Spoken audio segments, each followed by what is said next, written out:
I want to continue with this idea that I've been trying to weasel in the entire show of what is public ownership look like? What does that mean? And it dovetails with the first story of Bernie's new plans that he introduced. So Jacobin has an interesting way of putting it when they talk about the new plans that Bernie released. So his corporate, what did he call it?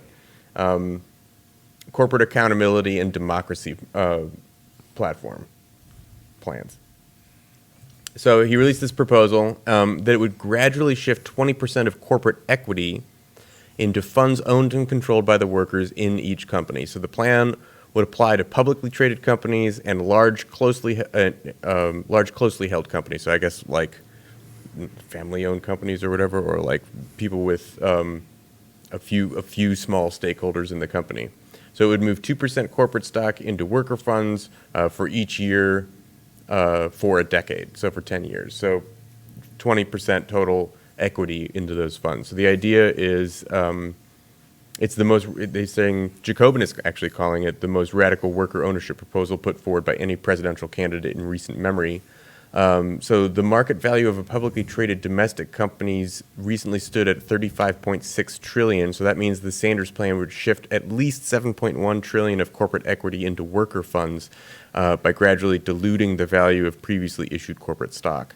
So this is, in my mind, it strikes me as somewhat similar to a plan like in Germany, where workers actually are guaranteed seats on boards of companies.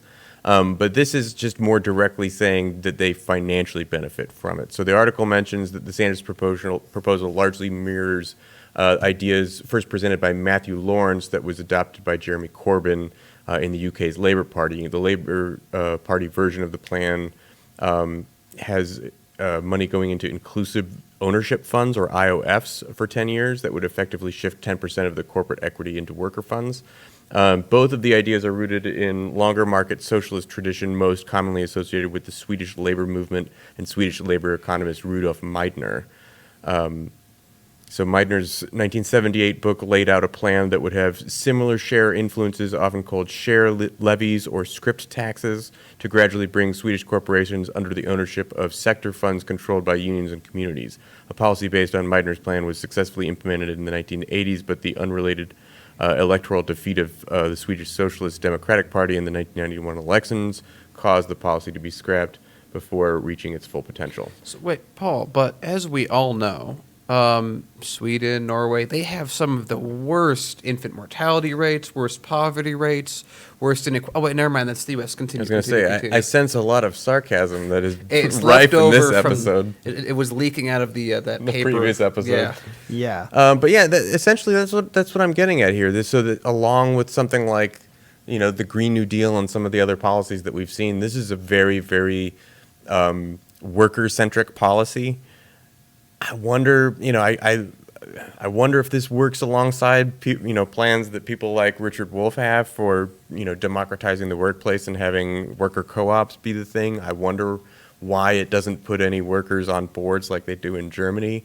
But at the very least, if you're saying, hey, corporate America that has taken, 90% of the new profits in this country and shoveled them toward the 1%, whatever that figure is, how about you start sharing the wealth with everyone? I mean, 20% of the revenue of the, I suppose, profits, not revenue. How did they say that? 20% of, it's the... I mean, it would have to be profits because it's like companies that have like a 1% profit margin. No, it's corporate equity. Oh, it's okay. So that's So profits. it's not that's profits. No, it's corporate equity is profit. Yeah. It's the assets, capital, the actual full equity that of Yeah. ownership in the thing. So, for example, like Apple Computer has, I don't know, $160 billion in the assets. bank or whatever. That's it's assets. No, I'm saying that. No, it's assets equals. We're economists, liabilities. everyone. We don't know what. I took one or two accounting classes. We don't know what we're talking about, but it seems it's like profitability. So, but they say 20% of that. So, 20% of the profits is a big deal. I mean, I would even say that you don't even need to add the in, market value of publicly traded domestic companies stood at $35.6 trillion. This means that Sanders' plan would shift at least $7.1 trillion of corporate equity into worker funds by gradually diluting the value of previously issued corporate stock. So it has to That's do owner, with. that's owner equity. That's it's like dividends and stuff. That's still profit because you can't give 20% revenue from that. But yeah, no, it's a small detail, but I think it's very good because that's going to make being a worker much better. And I think keeping it a standalone piece, that's a strong enough piece of legislation, and that's enormous, to give 20% of the profit of a company to workers. That's huge, especially with the amount of profit they make. Like we've talked before, workers at Walmart make a little more than 18,000. I know they got their raise, so with very little benefits, so it's like still $25,000 a year, and they profit Walmart like $80,000. So if you take that, so then you have like a gap of what is that, like 55 grand? That's like an extra $10,000 for every Walmart worker per year. That's not nothing.